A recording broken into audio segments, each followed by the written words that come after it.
Hello everyone, welcome to Brain Blitz Audios. In today's episode of Mind Maps, we'll be dealing with the chapter P block elements. This is the 7th chapter in the grade 12 syllabus for chemistry in CBSE. As always, in order to make the revision of this chapter easy, we've enlisted the help of this mind map. Now, mind maps are effective ways of making last minute revisions. However, like this one, they can be very extensive. So this video is devoted in order to simplify this mind map and explaining it in some detail. So today's chapter is P block elements. So what are we going to discuss about? So we'll be discussing about the group 15 elements, the group 16 elements, the group 17 elements, and the group 18 elements. Now notice that we already had a chapter called the P block elements in grade 11, in which we discussed about group 13 and 14. So this is a continuation of that chapter. So we'll be discussing about group 15, group 16, group 17, group 18. In group 15, we'll be specifically discussing about dinitrogen, which is N2, oxides of nitrogen, and ammonia. And in group 17, we'll be talking about chemical properties and chlorine in particular. And group 16 and group 18 will discuss them as an overview. So let's jump right into our first topic, group 15 elements. Now these elements are also known by the nickname nicogens, which means they are poisonous. So if you inhale them, they can be very poisonous, such as antimony and antimony, which was also known as a monk's poison. So let's look at the group 15 elements. First up, their electronic configuration. They have the electronic configuration NS2 and P3. So at the end, they will have a configuration of NS2 and NP3. Now the elements which are present in this group are nitrogen with an atomic number 7, phosphorus with atomic number 15, arsenic with atomic number 33, antimony with atomic number 51, bismuth with atomic number 83, and we also have an element called ununpentium, which is also known as moscovium. However, we don't consider it because it is an artificial element and not much has been studied about it. So when we talk about group 15, we'll restrict ourselves from nitrogen till bismuth. So what about the atomic radii and ionic radii present in the elements of group 15? Well, the atomic radii increases in size as we go down the group, and that is due to addition of new shells.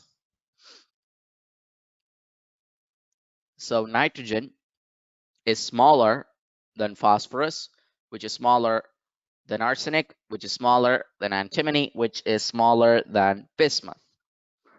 Now, what about the ionization enthalpy, the amount of energy required for an element to lose one electron in its ground state?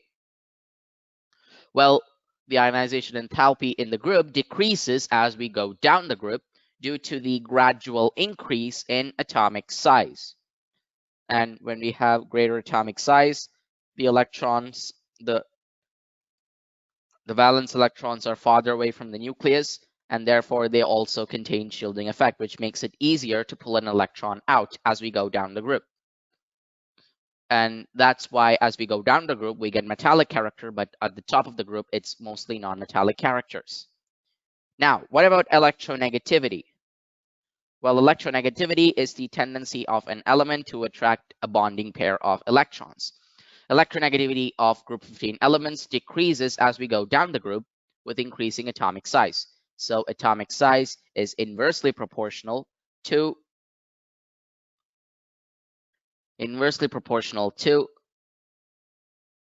the electronegativity. So as the electronegativity increases, the atomic size decreases. Let's look now at some physical properties of group 15 elements. First of all, these elements are polyatomic. you mostly find nitrogen as N2, and you find phosphorus as P4 when it's white, and another complex compound when it is red. And with regards to nitrogen and phosphorus, since they have greater electronegativity, they are nonmetals. When we reach arsenic and antimony, we consider them as metalloids as they are present in between. And bismuth, which has the least amount of ionization enthalpy in the group, is considered as a metal. Now, boiling point increases from top to bottom. So nitrogen has a lower boiling point than phosphorus, which is lower than arsenic, which is lower than antimony, which is lower than bismuth. Bismuth has the highest boiling point. However, when it comes to melting point, nitrogen is less than phosphorus, which is less than arsenic. However, arsenic is the highest. After arsenic, the melting point decreases again till bismuth. And most of the elements in this group show allotropy. Like, for example, phosphorus can be divided into red, white, alpha black, beta black, etc. However, nitrogen has no allotropes. This is the only element in group 15 which does not have allotropes. Now, let's look at chemical properties. When it comes to chemical properties, the oxidation numbers of all of the elements in group 15 are N3 minus, N3 plus, or N5 plus. So there are 3 oxidation states in which elements of group 15 can exist, and these are -3, +3, and +5. Also, with regards to chemical properties, nitrogen shows anomalous behavior. As you can see, there are many things in which nitrogen has an anomalous behavior, so it behaves differently from other group 15 elements. And the primary reason why is the absence of a d orbital in nitrogen. Nitrogen does not have a d orbital.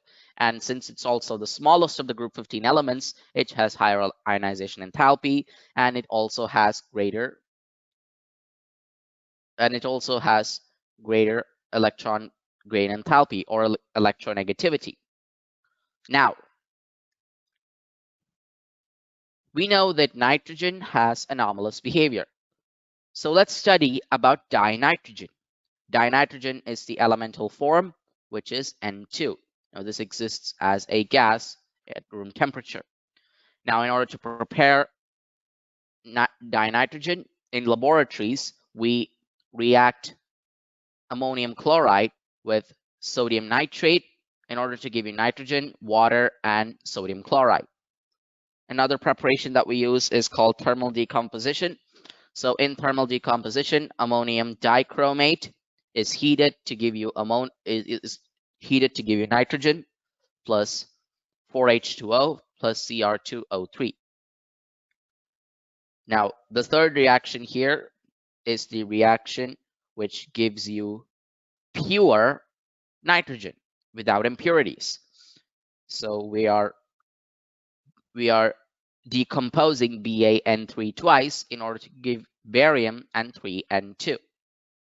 So these are the 3 ways in which we can prepare nitrogen, dinitrogen. Let's look at the properties of dinitrogen. Dinitrogen is colorless, it's odorless, it's tasteless, and it's a non-toxic gas. So when you look at us in the air for dinitrogen, you won't usually find it because it's colorless, and you won't be able to smell it because it's odorless. There is no characteristic odor, and dinitrogen has no taste as well, and it's non-toxic because most of the time N2 is inert. And when it comes to other physical properties, it has low solubility in water,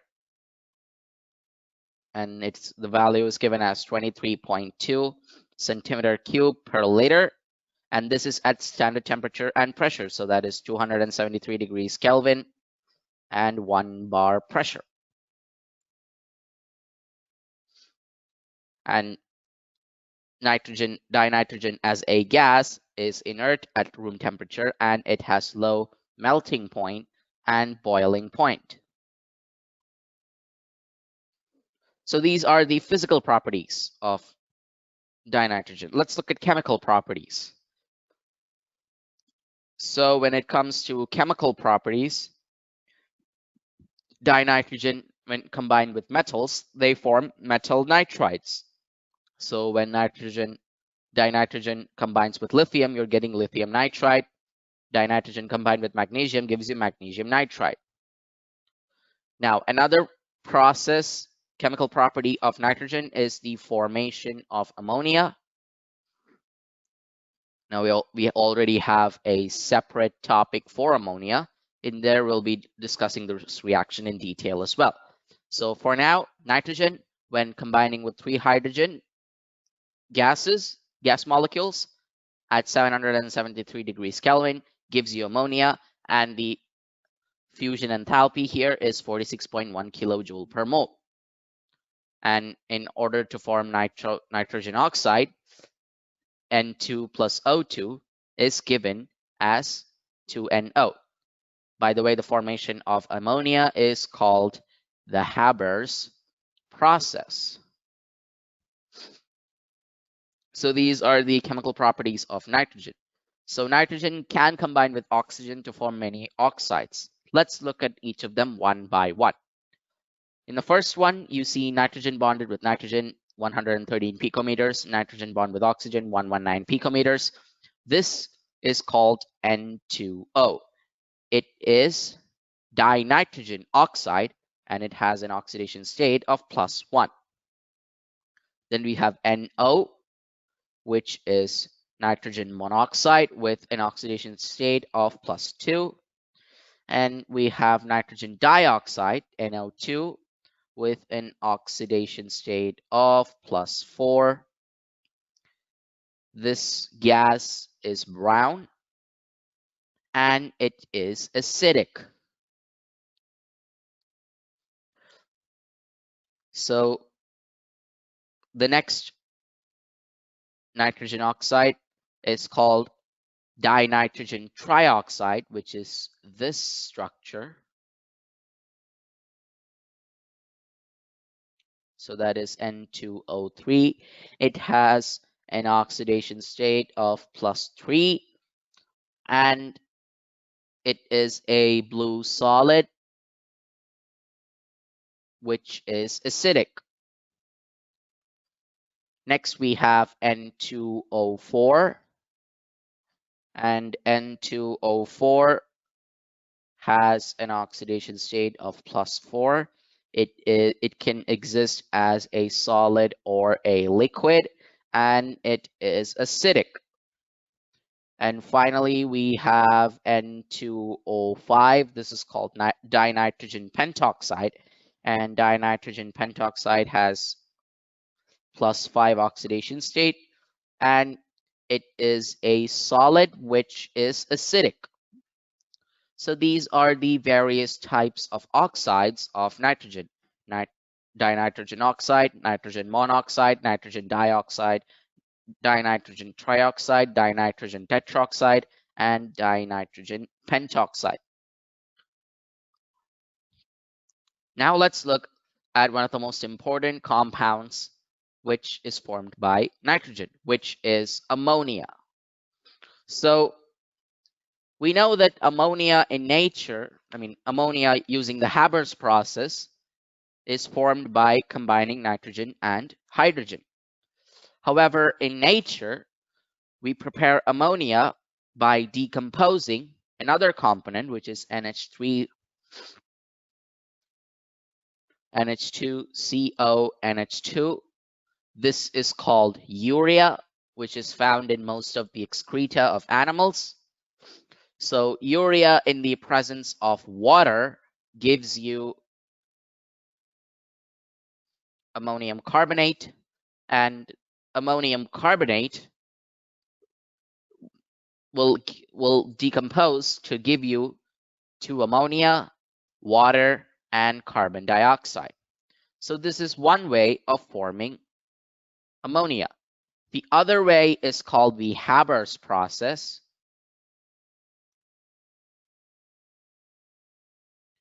And in this process, nitrogen reacts with 3 hydrogen in order to give you 2 ammonia. Again, the fusion enthalpy here is minus 46.1 kilojoules per mole. So these are the 2 ways in which you can form ammonia. And the Habers process also uses iron catalysts while forming ammonia.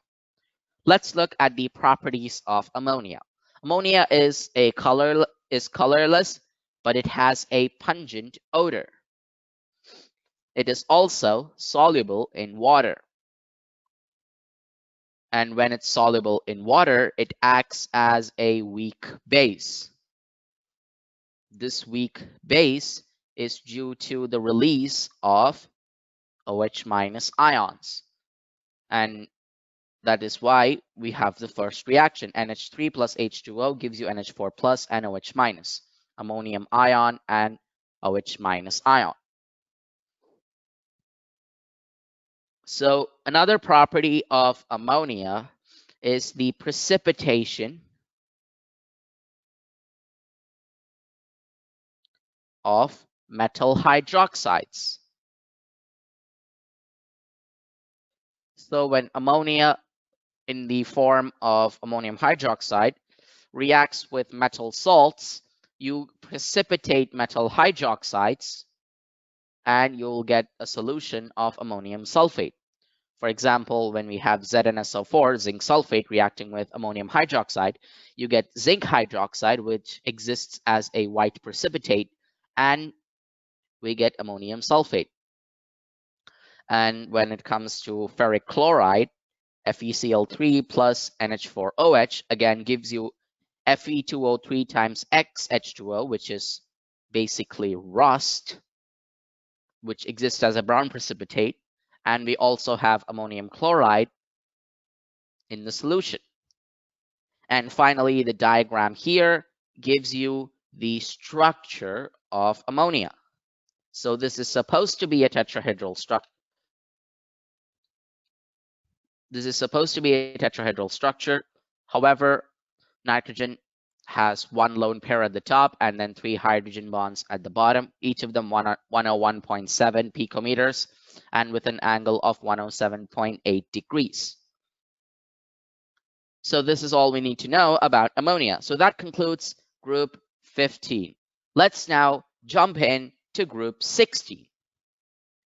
So group 16 elements again have a special nickname of their own. These are called chalcogens, which means ore forming. So chalcogens are the elements which combine the most with metals and non-metals in order to form ores. These are very reactive and they form ores with other kinds of metals and non-metals easily.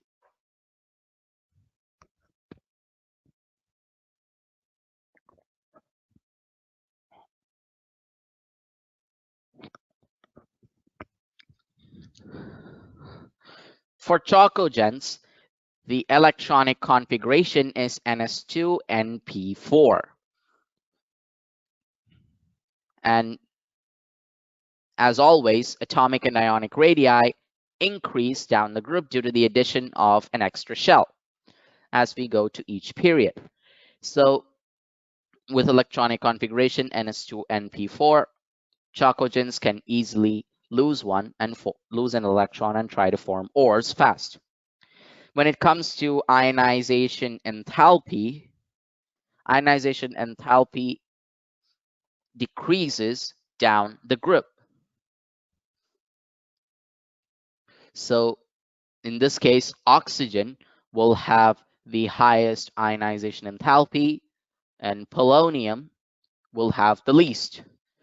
So when it comes to the chalcogens, we have oxygen with sulfur, selenium, tellurium, and polonium.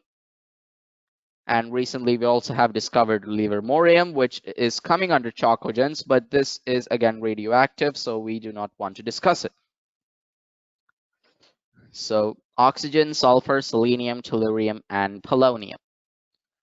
So oxygen and sulfur are nonmetals. Selenium is also a nonmetal.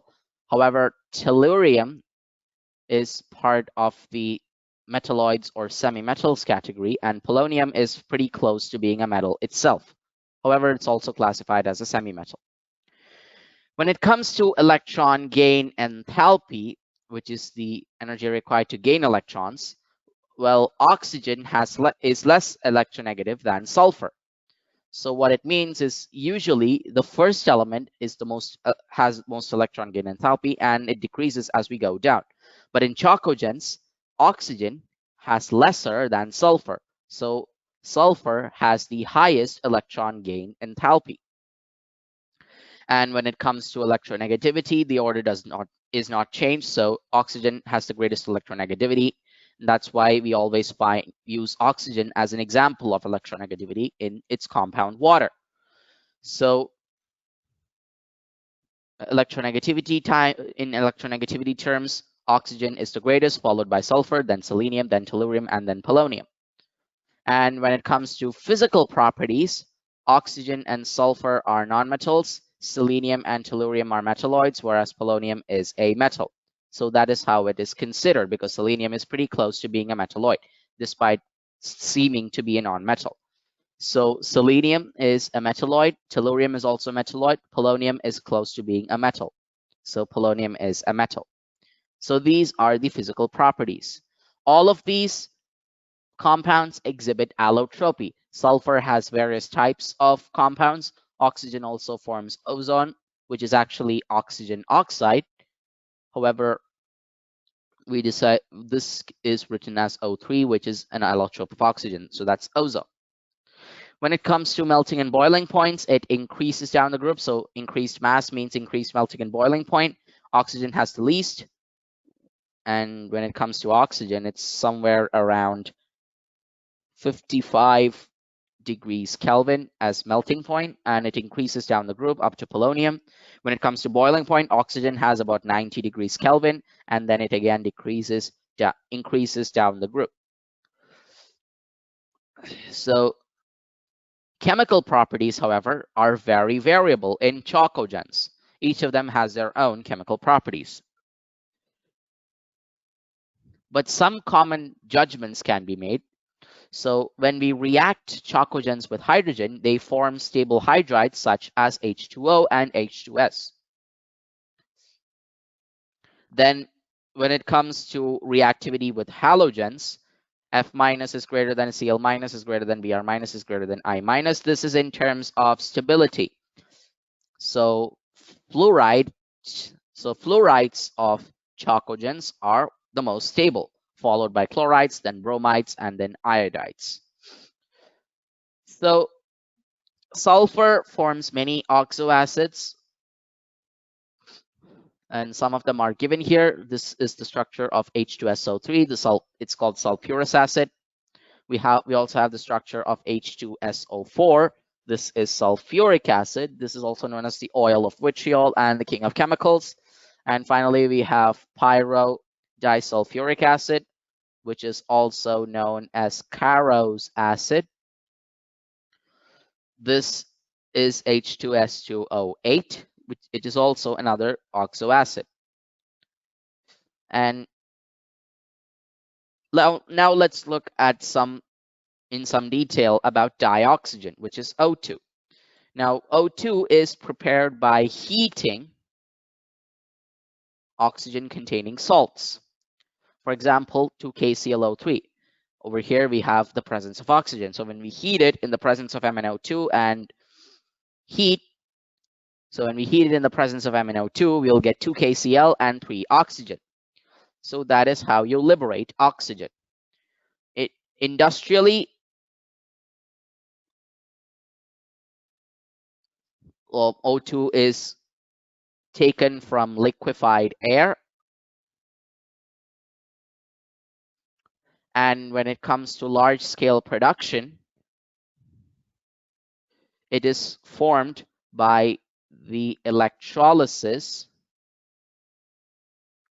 of water. So water, when it undergoes electrolysis, it forms hydrogen at one end and oxygen at the other end.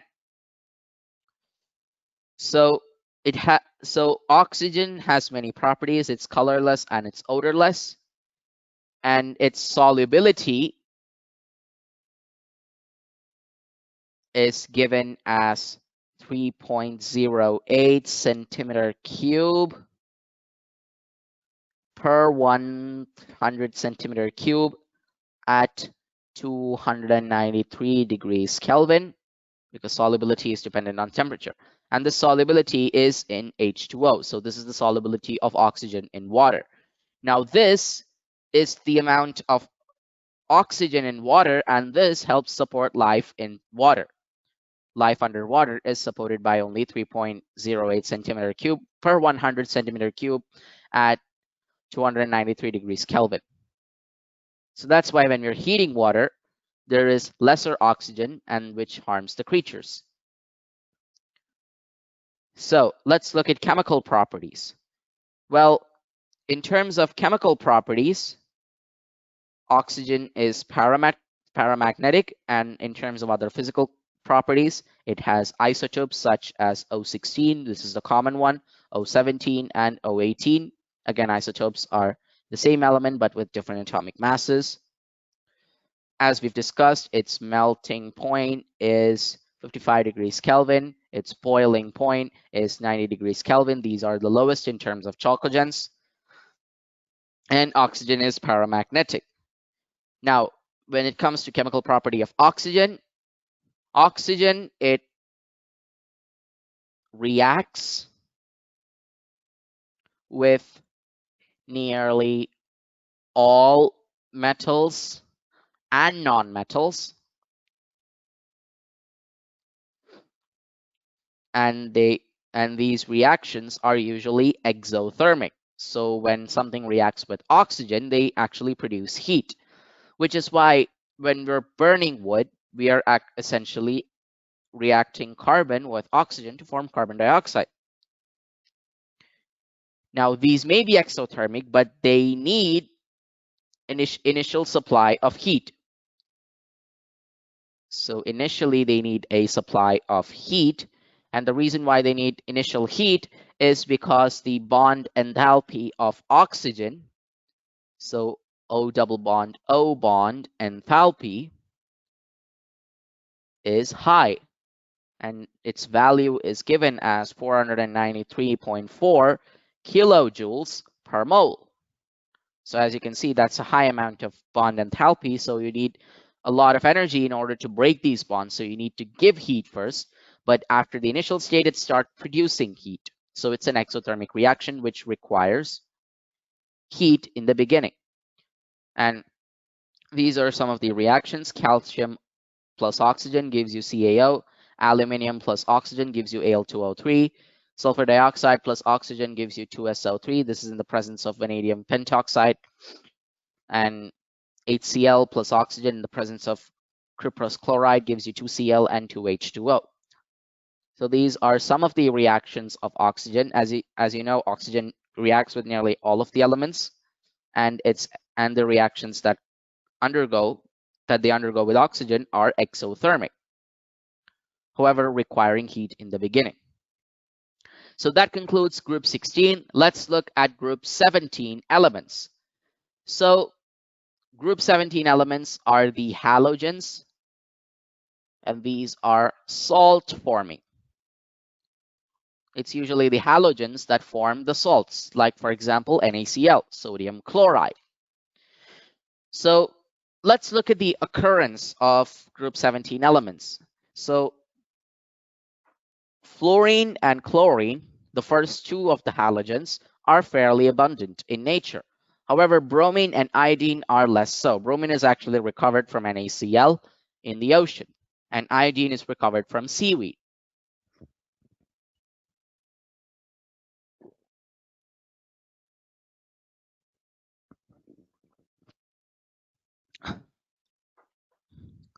So halogens are the closest elements to the inert gases, and their electronic configuration is Ns2 and P5. And that's why they readily form salts, because they only need one electron to complete that p orbital and the shell. So their electronic configuration is NS2, NP5. Fluorine and chlorine are fairly abundant, but bromine and iodine are less abundant. When it comes to atomic or ionic radii, halogens have the smallest atomic radii among the whole period. However, when you're looking at the group in itself, it increases from fluorine to iodine. So fluorine is the smallest element in the halogens group. Ionization enthalpy again decreases down the group. It's inversely proportional to the atomic radius. Electron gain enthalpy is also less negative down the group. However, chlorine is more negative than fluorine. Again, the reason why is fluorine has shown anomalous behavior because fluorine is smaller. It does not have it is smaller and it has a lower shell, so it has greater bonds, and its atomic size is also small. So therefore, chlorine has more electron gain enthalpy than fluorine. It's harder to take. It's harder to put or take an electron from fluorine.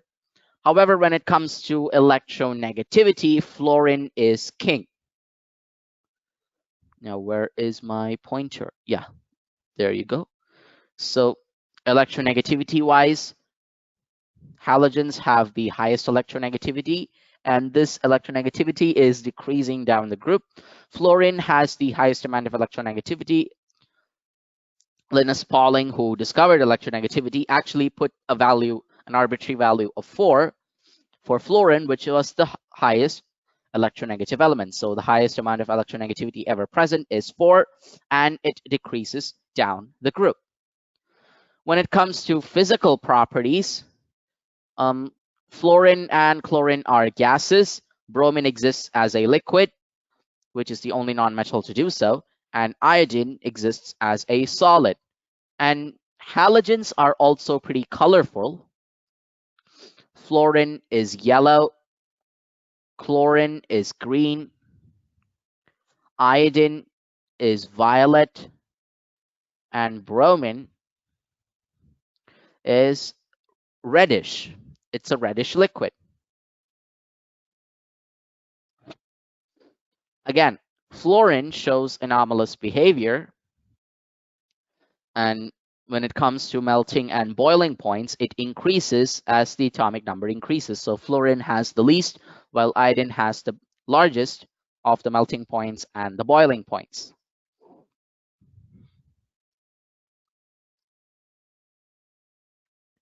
So now let's look at chemical properties. So first of all, let's talk about the anomalous behavior of F. F is anomalous because it has a small size, high electronegativity, and then it also has low bond dissociation enthalpy, and the number of orbitals, and there is no d orbital present in fluorine, and it has a high electron potential value. So that's why fluorine is anomalous. So fluorine is -1. So fluorine has the oxidation number of only -1. However, the other halogens such as chlorine, bromine, and iodine experience oxidation states of +1, -1, +3, and +5, and as well as +7. So there are 5 possibilities: -1, +1, +3, +5, and +7. So, however, fluorine has only one, which is -1. The rest of them have all of these oxidation states. So reactivity towards hydrogen, HF is actually greater than HCl, is greater than HBr, is greater than HI. This order has to do with bond dissociation enthalpy and stability. So hydrogen fluoride is the most stable. So when it comes to reactivity towards oxygen, the halogens show higher oxidation states. Oxygen is the negative part and the halogens become the positive part. So their oxidation states are high. Like for example, Cl chlorine shows Cl2O7, where the oxidation state of Cl is +7. Now, fluorine also forms compounds such as OF2 and O2F2, but when it comes to fluorine, these are actually fluorides of oxygen instead of oxides of fluorine. For the other halogens, they form oxides. However, for fluorine, the compound formed are known as fluorides because fluorine is always the most electronegative. And when it comes to reactivity towards metals, metal fluorides are the most stable. Metal iodides are the least stable.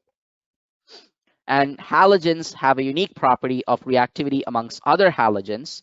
So they form XX-, XX-3, XX-5, and XX-7. X is known as the larger halogen, and X- is the smaller halogen.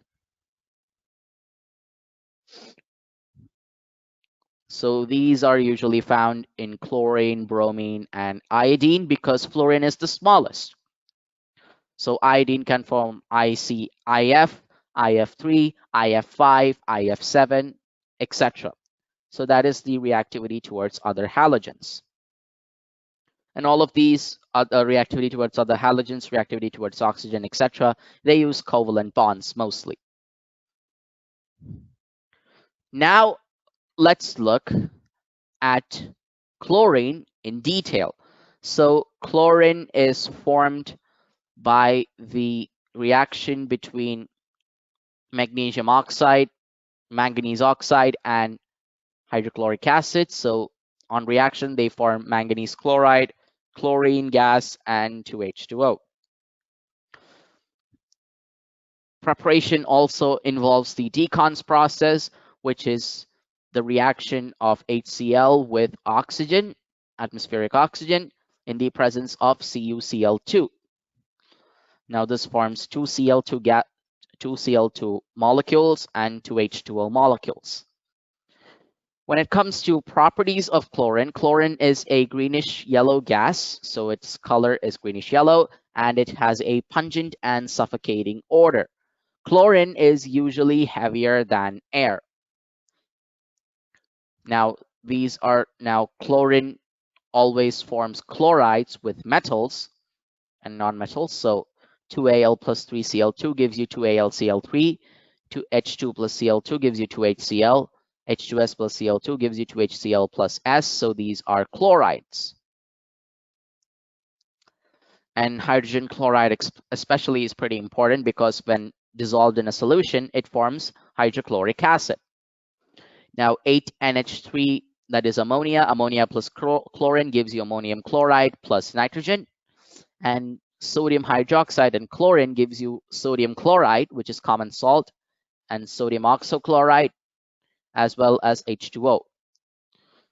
Calcium hydroxide also reacts with chlorine in order to form calcium oxochloride, which is bleach, calcium chloride, as well as 2H2O. And methane also reacts with chlorine. However, this is in the presence of sunlight, so it requires solar energy to form chloromethane and HCl. Now, as we progress, each of the hydrogen atoms is replaced by a chlorine atom till we get to the stage known as CCl4. CHCl3, which is the intermediate step, is known as trichloromethane or chloroform. Now, ethane, which is this is ethene, which is C2H4, that reacts with chlorine to form ethyl chloride. And then FeSO4 and H2SO4, which is iron sulfate and hydrogen sulfate, reacts with chlorine gas in order to form iron trisulfate and hydrochloric acid. And SO2 and H2 present in H2O reacts with chlorine in order to form sulfuric acid and hydrogen chloride. And we also have Cl2 plus H2O reacting to form 2HCl and oxygen gas. Now, interhalogen compounds are also possible. However, chlorine will be the greater. When chlorine is the larger halogen, then the only other halogen to which it bonds is fluorine. And if chlorine is the the smaller halogen, then it can form interhalogen compounds with bromine and iodine. So it forms these structures. So when it's XX dash, then the structure is usually linear. When the structure is T-shaped, then the interhalogen compound is XX-3. When it comes to square pyramidal, the configuration is sp3d2 and it's XX-5. For pentagonal bipyramidal, then it has to be XX-7, forms a pentagon, and 2 at the axis top and bottom. So these are the structures of the interhalogen compounds in which chlorine is a part. So that concludes group 17 elements. Let's now look at group 18 elements. So group 18 elements, these are known as the inert gases or the noble gases. And the reason why is that they are generally non-reactive. So they occur in the atmosphere. However, radon does not occur. Radon is present from decaying. It was discovered from decaying radioactive matter.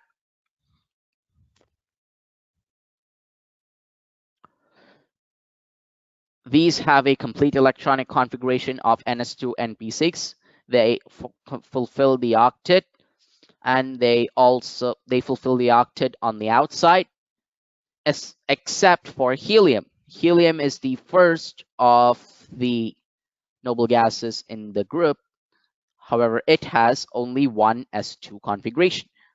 Helium and hydrogen are exceptions in the fact that they form a duplet in order to secure stable electronic configuration, because the first shell only holds 2 electrons.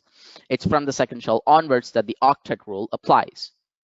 Now, ionization enthalpy is high. It is the highest ionization enthalpy among all the elements in one period. So the noble gas in the period will have the highest amount of ionization enthalpy, because it's incredibly hard to pull out an electron from a stable configuration. Now, when it comes to atomic radii, it increases down the group because of the addition of an extra shell. And when it comes to electron gain enthalpy, it is largely positive. So what that means is that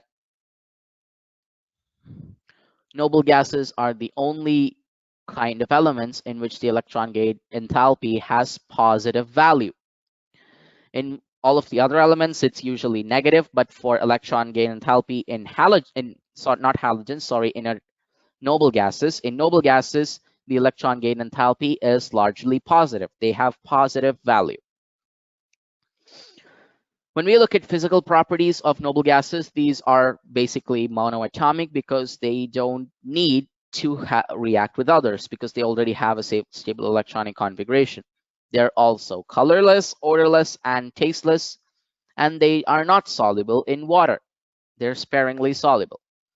And that's the reason why it was so hard to find noble gases in the beginning. They were discovered late because they are inert. When it comes to melting point and boiling point, these are low in the case of noble gases. And while we usually associate group 18 elements as inert and noble gases, some of these actually have chemical reactions and chemical properties.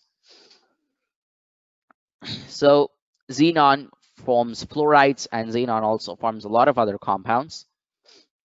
Some of the compounds are also formed by krypton as well, but krypton only forms fluorides. Xenon can form oxofluorides and fluorides and other compounds. So when it comes to xenon fluorine component, the least reactive of these is XCF2 and then XCF4 and XCF6 in that order. Xenon also forms oxygen compounds such as XCO3, XCOF2, and XCOF4. And that concludes the chapter P orbitals. So we looked at group 15, group 16, group 17, and group 18 elements, specifically looking at dinitrogen, oxides of nitrogen, ammonia, chlorine, chemical properties of group 17 elements, etc. And we looked at in general at group 16 and group 18 elements. Among them, oxygen and xenon having special mentions. So that concludes this chapter, the P block elements. We hope you found this video interesting. We have also uploaded questions on which are occurring in medical entrance examinations regarding the chapter P block elements. So if you'd like to view them, then please subscribe to our channel, Brain Blitz Audios, for receiving more of our useful and interesting content. Please hit the notifications button for receiving updates about our latest and useful content, such as learner words, mind maps, NEET preparation, memory hacks, etc. So until the next webisode, take care, stay safe, bye-bye for now.